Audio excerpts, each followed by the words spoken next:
Hola, bienvenidos. En esta presentación vamos a hablar de la secuencia del desarrollo. Secuencia como una sucesión de pasos ordenados en donde estamos incluyendo todos los cambios de remodelación y desplazamiento que ya vimos y que representan el conjunto de interrelaciones de estructuras que en realidad son independientes.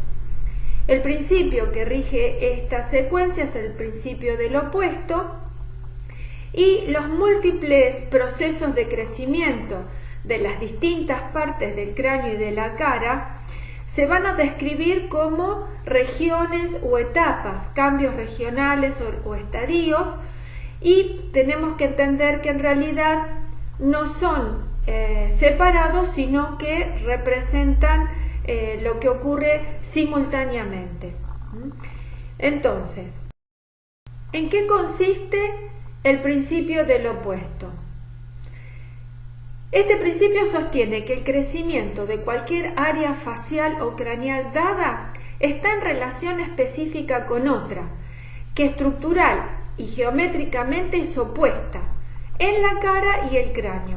Por ejemplo, el arco maxilar es el opuesto del arco mandibular. La fosa craneal anterior es el opuesto al paladar. Entonces, si una región y su opuesto crecen la misma cantidad, se obtiene un crecimiento equilibrado. ¿Cuál es el uso clínico del principio del opuesto? Que si se añade un incremento dado a un hueso en particular o a su tejido blando, ¿dónde debe añadirse el incremento equivalente a otros huesos o sus regiones si se quiere conservar la misma forma o el equilibrio? Entonces describimos los distintos cambios regionales. La etapa 1 comienza arbitrariamente en el arco maxilar. El arco maxilar óseo se elonga hacia atrás, hacia posterior, a nivel de la tuberosidad. Hay aposición en la tuberosidad y reabsorción en la pared interna del seno maxilar. La referencia de este crecimiento está dado por la fosa pterigomaxilar y la vertical que la atraviesa, ¿sí? La fosa pterigomaxilar está en íntima relación con la tuberosidad. Entonces, a medida que haya posición en la tuberosidad, la fisura pterigomaxilar se desplaza hacia atrás. En la etapa 2, el maxilar se aleja hacia adelante.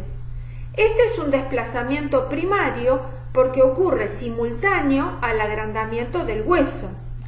Los tejidos blandos en expansión arrastran al maxilar hacia anterior.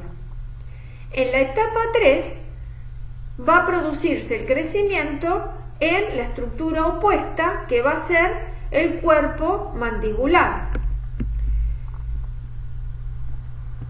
Para igualar el crecimiento, el cuerpo mandibular se elonga. Y este cuerpo se elonga gracias a la remodelación que sucede en la rama. Hay reabsorción en la pared anterior y aposición en la pared posterior. Entonces, lo que antes era rama, ahora se convierte en cuerpo y el cuerpo se elonga.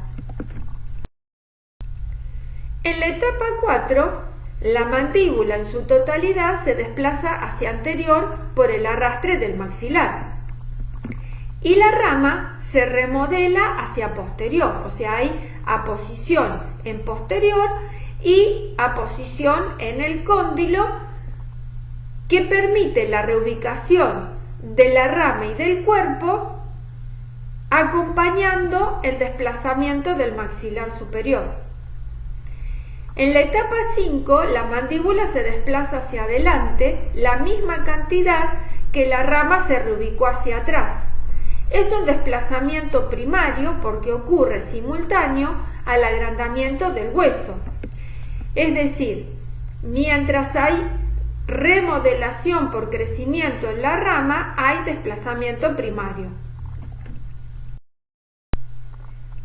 Mientras suceden todos los cambios de remodelación de las etapas anteriores, en la etapa 6, los lóbulos cerebrales y la fosa craneal media también están creciendo, de manera tal que hay reabsorción en la cara endocraneal y hay depósito en la cara ectocraneal.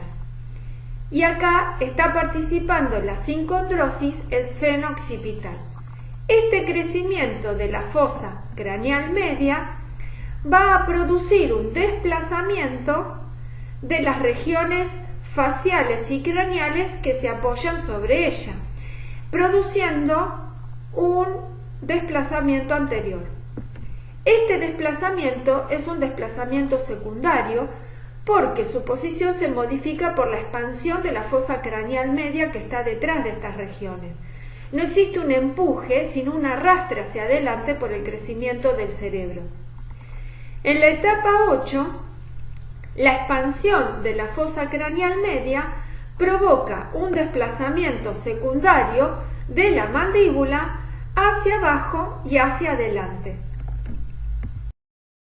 En la etapa 9, la rama mandibular es un opuesto de la fosa craneal media y ambos son opuestos del espacio faríngeo.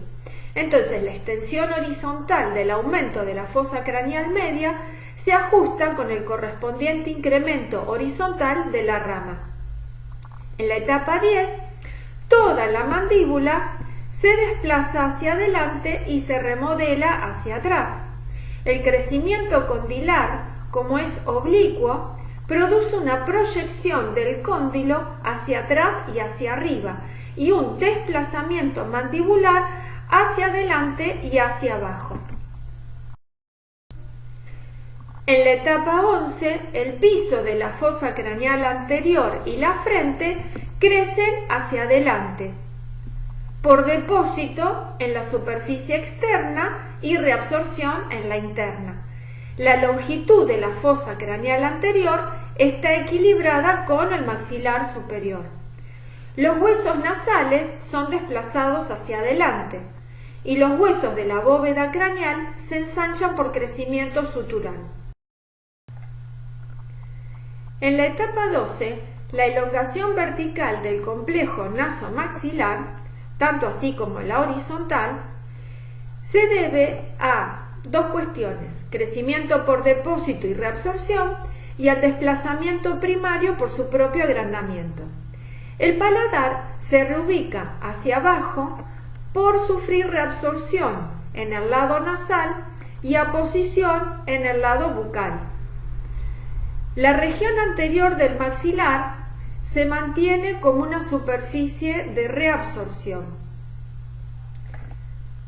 y el proceso alveolar también se remodela. En la etapa 13 hay depósito de hueso nuevo en las suturas por el desplazamiento vertical del maxilar, que además es arrastrado por las fuerzas físicas de los tejidos blandos que lo rodean y que crecen simultáneamente. Este desplazamiento arrastra a los dientes hacia abajo de manera pasiva, pero además cada diente sufre un cambio vertical mediante la remodelación en su alvéolo. En la etapa 14, el crecimiento hacia abajo del arco maxilar debe ser compensado por un crecimiento hacia arriba de los dientes mandibulares y del hueso alveolar para mantener el contacto oclusal. Entonces hay remodelación en el hueso alveolar. En la etapa 15 hay remodelación simultánea a los alvéolos en los incisivos, mentón y cuerpo de la mandíbula. Los incisivos sufren una inclinación lingual para ajustar la sobremordida con los incisivos superiores y se produce reabsorción en la superficie labial del alvéolo por encima del mentón y hay depósito en el lado lingual. Se agrega hueso a la superficie del mentón y el mentón gradualmente se hace más prominente. La mandíbula tiende a atrasarse en el crecimiento en relación al maxilar superior. La mandíbula se desplaza hacia anterior. En estas dos últimas etapas vamos a describir al malar y al zigoma que se remodelan junto con el complejo maxilar. La superficie frontal del hueso malar es de reabsorción y la posterior es de aposición. El malar y el zigoma crecen hacia atrás en proporción con la magnitud de crecimiento posterior del maxilar y crecen en sentido vertical para igualar el crecimiento vertical del maxilar. En la última etapa, el malar cambia hacia abajo y adelante por desplazamiento primario mientras se ensancha simultáneamente, con lo cual iguala proporcionalmente al hueso maxilar. Y de esta forma el patrón inicial se conserva tal como estaba en la primera etapa, pero aumenta de tamaño proporcionalmente. Muy bien, llegamos al final de esta unidad donde abordamos los conceptos generales sobre el crecimiento y desarrollo craneofacial y les dejo acá unas reflexiones para conversar en nuestro encuentro virtual. Suerte.